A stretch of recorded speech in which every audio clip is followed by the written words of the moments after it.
Revenons quelques années en arrière. En 2015, c'était ma dernière saison au centre des formations du TFC. J'étais U19 première année et Alban, lui, avait 2 ans de moins que moi.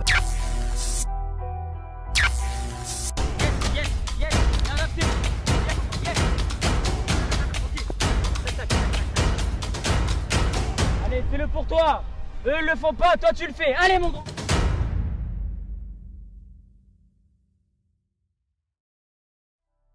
Salut la team NE, j'espère que vous allez bien. Bienvenue dans cette nouvelle vidéo. Aujourd'hui, on va parler de la chance. La chance dans le football est un facteur qui est très présent, mais une question reste en suspens et revient souvent dans les mails que je reçois ou les messages. Antoine, faut-il avoir de la chance pour réussir dans le monde du football? Alors la réponse est bien évidemment oui, mais la chance se définit de plusieurs façons selon chacun. Certains pensent que la chance c'est une destinée, c'est-à-dire c'est arrivé parce que ça devait arriver, c'est une fatalité, et d'autres pensent que la chance c'est le fruit du hasard, c'est arrivé comme ça. Alors dans cette vidéo, je ne suis pas là pour te faire un cours de philosophie pour te dire qu'est-ce que la chance, mais on va s'intéresser à ce facteur qui, pour certains joueurs, ça a joué en leur faveur et d'autres en leur défaveur. D'ailleurs, on entend souvent cette phrase qui dit « le football, ça va très vite » et tu peux voir des joueurs qui en un an passent de remplaçants au fond du seau à titulaires et ils arrivent même à décrocher des sélections en équipe de France. Aujourd'hui, dans cette vidéo, je vais te parler de l'histoire d'Alban Lafont qui est passé de 5e gardien à titulaire en Ligue 1 au TFC en l'espace de quelques mois et aujourd'hui il joue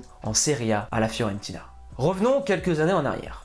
En 2015, c'était ma dernière saison au centre des formations du TFC. J'étais U19 première année et Alban, lui, avait 2 ans de moins que moi, vu que c'était un 99 et il était en U17 première année, il arrivait tout juste au centre des formations. Et entre nous deux, il y avait un gardien, un 98, qui s'appelait Newman, qui lui était vraiment le meilleur gardien de nous trois. C'était vraiment le futur du club. Sa destinée était en Ligue 1 et le club comptait beaucoup sur lui. Les entraînements passaient de semaine en semaine et Alban a commencé à être appelé en équipe de France de jeunes et Newman, lui, c'est un habitué, hein, c'est un ancien de l'équipe de France depuis toujours. Il a été appelé à chaque rassemblement et à chaque sélection. La fin de l'année, le TFC ne me prolonge pas.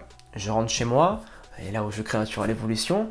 Et là, j'apprends que Alban est devenu le premier gardien de Ligue 1. Après, j'ai vu qu'il enchaînait de bons matchs. L'année d'après, il confirme, il fait encore une année au TFC. Après, il signe à la Fiorentina. Mais entre-temps, il s'est passé beaucoup de choses. Parce que moi, j'étais resté dans l'idée que dans la hiérarchie, c'est Newman avant Alban. Mais les choses ne se sont pas passées comme prévu et il y a eu plein de circonstances qui ont fait que Alban a eu sa chance, a saisi son opportunité pour être titulaire au TFC en Ligue 1. Donc ce qui s'est passé l'année où je suis parti du TFC, c'est que Newman est monté d'une catégorie en U19 et Alban aussi qui était U17 deuxième année. Newman était vraiment au-dessus du lot, il était surclassé en CFA, donc Alban prenait le relais et la place de Newman en U19 nationaux. Dans la foulée, Newman a été appelé pour faire l'Euro avec l'équipe de France des jeunes. Il partent à faire l'Euro, sauf qu'entre temps, il y a eu beaucoup de choses qui se sont passées en haut dans l'équipe première de Ligue 1. C'est que Ali Amada enchaînait les boulettes, il n'était pas du tout performant. Donc ils ont décidé de mettre le deuxième gardien, lui encore une fois contre-performant. Donc là, concours de circonstances, Harry Bagé à l'époque se dit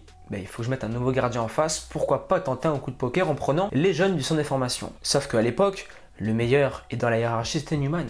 Sauf qu'Harry Bagé sous les bras, il n'y a pas Newman, parce que Newman il est à l'Euro. Donc, qu'est-ce qu'il fait Harry Bagé? Il décide de faire jouer Alban Lafont en CFA. D'ailleurs, il était bien obligé vu que Newman était parti à l'Euro, donc il y avait un trou dans cette équipe-là, fallait le faire jouer. Surclassé de catégorie, Alban Lafont il remplit totalement son rôle en CFA, il fait ses matchs. Et au bout d'un moment, Newman, il rentre de l'Euro et il est convoqué au centre dans un bureau, dans une salle avec Alban. Et la personne en question les convoque pour leur dire qu'il y en a un des deux qui va jouer ce week-end en Ligue 1. Et là, Newman, au fond de lui, il se dit bon, je reviens de l'Euro, je pense que ça va être moi.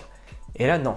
La personne indique que c'est Alban qui va être titulaire en Ligue 1. Donc mets-toi à la place de Newman, t'es en pleine confiance. Je sais pas si à l'époque il avait signé son contrat pro, si il avait signé son contrat pro de 3 ans, et il se dit bon c'est bon, j'ai signé mon contrat pro, je reviens à l'Euro, je suis en pleine bourre, il avait réalisé un bon Euro à l'époque. Voilà, au TFC ça passe mal, ils vont me donner ma chance. Et là, boum, c'est Alban qui joue à sa place. L'entraîneur des gardiens de Ligue 1 du TFC à l'époque, Teddy Richert, avait même rajouté « ce n'était pas prévu ». Il n'était pas programmé pour débuter chez les pros aussi rapidement. S'il est là aujourd'hui, c'est parce que des gardiens plus expérimentés n'ont pas répondu aux attentes.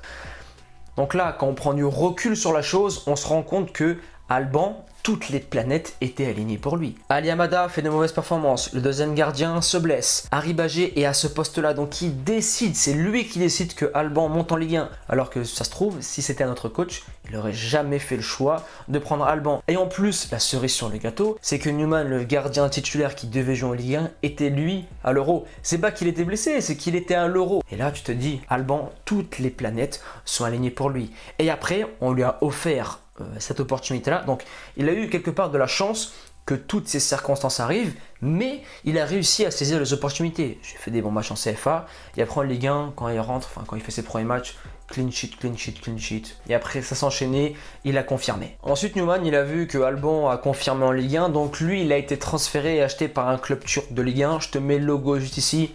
Excusez-moi mes frères turcs, mais je ne sais pas du tout épeler le nom de ce club, c'est pour ça que je fais ça. Donc lui, il est épanoui de son côté. Et Alban, maintenant, il joue en Serie A à la Fiorentina. Et cette histoire, ces concours de circonstances prouvent que dans le football, il y a ce facteur chance. Mais la chance, il faut la provoquer. Ça n'arrive pas comme ça. Si demain tu ne fais rien et tu attends que la chance arrive, elle n'arrivera jamais. Alban l'a provoqué cette chance parce qu'il a travaillé dur, ce qui a fait qu'il a été pris au TFC, ce qui a fait qu'il a été surclassé. Et après, voilà, il était là à ce moment-là parce qu'il a provoqué sa présence et sa chance parce qu'il a travaillé dur et qu'il méritait d'être ici. Et après, il était au bon endroit, au bon moment, avec les bonnes personnes et tout s'est enchaîné. D'ailleurs, toi aussi, tu dois connaître des histoires de chance, d'opportunités et ça m'intéresse grandement et ça nous intéresse tous pour que ça fasse du partage de l'expérience. Dis-moi tes histoires dans les commentaires. Et pour conclure cette vidéo aujourd'hui, la chance, c'est un facteur qui est omniprésent dans le football. Si tu n'as pas ce facteur chance, parfois, tu ne réussiras pas. Mais il faut que tu aies du talent